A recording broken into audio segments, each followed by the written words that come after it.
This is my body, this is my blood. Happy are they who come to my supper.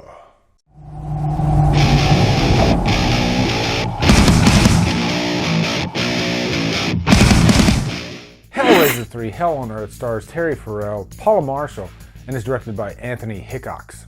When it comes to horror icons, I don't think anybody can rack up a body count like Pinhead. What's up, guys? Welcome to another Hellraiser review. We're jumping back on the Hellraiser series with Hellraiser 3. I have seen this movie. I saw it back in '92, actually, when it first came out. I saw it in theaters. And I remember enjoying it. I haven't seen it since. And this is the last Hellraiser movie that I've seen. So every Hellraiser movie from here on out will be completely new for me. So I'm kind of excited. So in Hellraiser 3, Terry Farrell, she is this starving, struggling reporter, and she's trying to get the big break, to find that big story. A mystery how those assholes at assignment knew it. This is Joey Summerskill for Channel 8, Emergency Room. Very bored. No story, no life.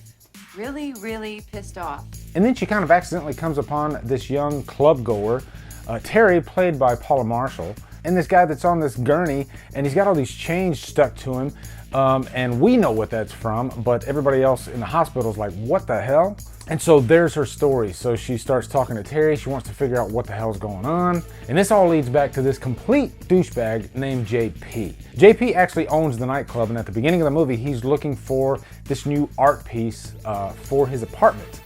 And the art piece he finds is the Pillar of Souls that we see at the end of Hellraiser 2. And of course, the Pillar of Souls houses Pinhead. And Pinhead wants to get out of the Pillar of Souls, and so he uses the sexual weaknesses of JP in order to free himself. You think you're some goddamn prince or something? With your shitty little kingdom out there and all this ugly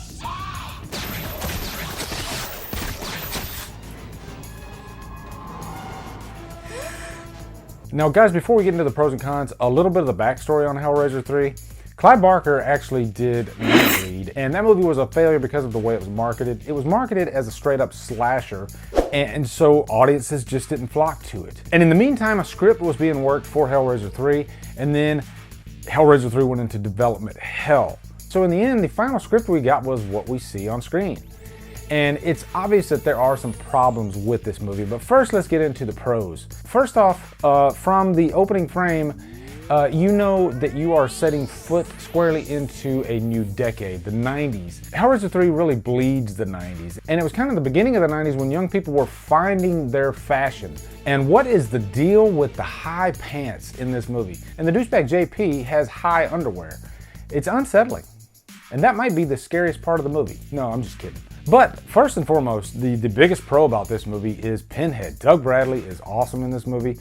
And just a little bit more of a plot point, we get to see the human version of Pinhead, who is Elliot Spencer, played by the actual Doug Bradley himself. And so this was kind of nice for him to stretch his acting muscles and play two different versions, because Pinhead is a pure evil version of the character. As a matter of fact, Elliot Spencer, he tries to use Joey to sort of bring Pinhead to the good side, to the light side, to at least give him a conscience. And he uses the box in order to do that, and he tells Joey, whatever you do not let him take the box from you. He has to ask for it.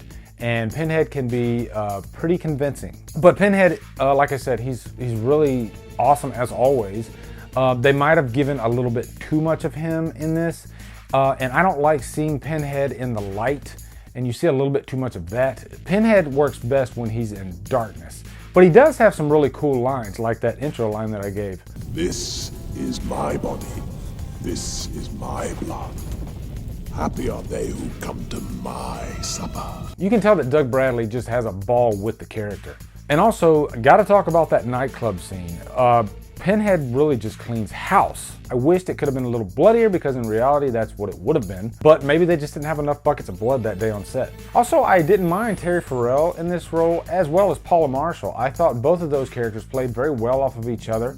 I found them really interesting, and they're both actually really good actresses. especially Paula Marshall, who can whip up tears like nobody's business. But she does a really good job at channeling that vulnerable side, which I like to see in an actress. So now let's get into the cons, and this kind of is not really a full-on pro or a full-on con, but this movie does take place in the city, and it kind of made me think of Jason Takes Manhattan, but I think they did a much better job in that environment in this movie than that movie did. But I still preferred Pinhead and the Cenobites. Sounds like a band. But I still preferred Pinhead and the Cenobites in a more claustrophobic environment. But which leads me to a straight up con. The new Cenobites were just kind of silly looking, especially you got the CD Cenobite, and then you got the camera Cenobite. And there's some fun to be had in that third act with these characters. But I wasn't like completely freaked out. I wasn't scared at all. It was more just kind of silly. And really, without getting too nitpicky, because you could really dissect every scene in this movie and pick it apart in some way, be it acting, be it motivations of a character. One example is Joey miraculously finding the combination to the puzzle at the most convenient time. But overall, guys, I still had a good time with Hellraiser 3. It was a fun movie, and I'm really curious to delve into the future movies in the series, even though I've heard pretty bad things. So in the end, I'll definitely give this a high humdrum. So guys, what are your thoughts on Hellraiser 3 Hell on Earth? Looking forward to hearing them. Also, come on over to Killer Flicks, where we talk horror all day, every day. We just passed 1,500 members, which is really cool. And on Fridays, we do Free For All Fridays. If you look down below, you can see all my social media links.